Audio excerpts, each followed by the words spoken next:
తెలంగాణలో పార్లమెంట్ ఎన్నికల పోలింగ్ ప్రారంభమవుతోంది. సమస్యాత్మక ప్రాంతాల్లో ఎలాంటి ఇబ్బందులు లేకుండా అన్ని జాగ్రత్తలు తీసుకుంటున్నారు. తెలంగాణలో జరుగుతున్న పోలింగ్ పై చేవెళ్ల నియోజకవర్గం నుండి మరింత సమాచారం మా ప్రతినిధి కృష్ణ అందిస్తారు.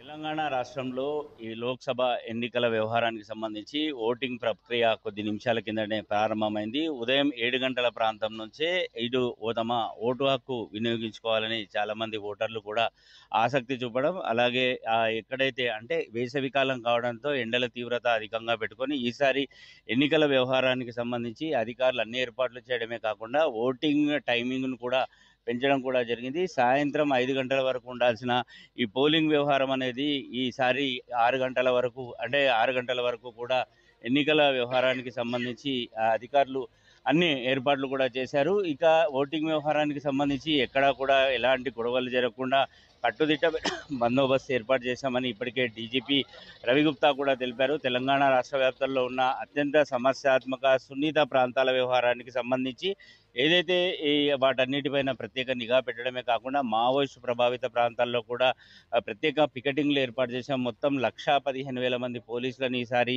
బందోబస్తుకు, ఈ లోక్సభ ఎన్నికల్లో బందోబస్తుకు ఏర్పాటు చేయడం జరుగుతుందని చెప్తున్నారు. ఇప్పుడు చాలామంది మనం ఇక్కడ చూడొచ్చు, ఏదైతే ఈ చేవెళ్ల నియోజకవర్గంలోని మీర్పేట మున్సిపాలిటీ 36వ వార్డు సత్యం స్కూల్ వద్ద ఏర్పాటు చేసిన ఈ పోలింగ్ బూత్ల వ్యవహారానికి సంబంధించి ఉదయం 7 గంటలకే తమ ఓటు హక్కు వినియోగించుకునేందుకు చాలామంది ఓటర్లు ఇక్కడికి బారులు తీరారు. అయితే ఈ పాత బస్సు వ్యవహారం కానీ ఇతర సమస్యాత్మక సున్నిత ప్రాంతాల్లో కూడా సీసీ కెమెరాల వ్యవహారానికి సంబంధించి అధికారులు అన్నీ కూడా ఏర్పాటు చేశారు. ప్రతి పోలింగ్ బూత్లలో కూడా సీసీ కెమెరాలు ఏర్పాటు చేయడమే కాకుండా ఈ మొత్తం అధికారుల వ్యవహారానికి సంబంధించి మొత్తం బందోబస్తు, అంటే కేవలం ఈ పోలింగ్ స్టేషన్ల వ్యవహారానికి సంబంధించి ఎవరు కూడా లోపలికి సెల్ ఫోన్లు కానీ ఇతర వస్తువులు కానీ అనుమతి లేదు.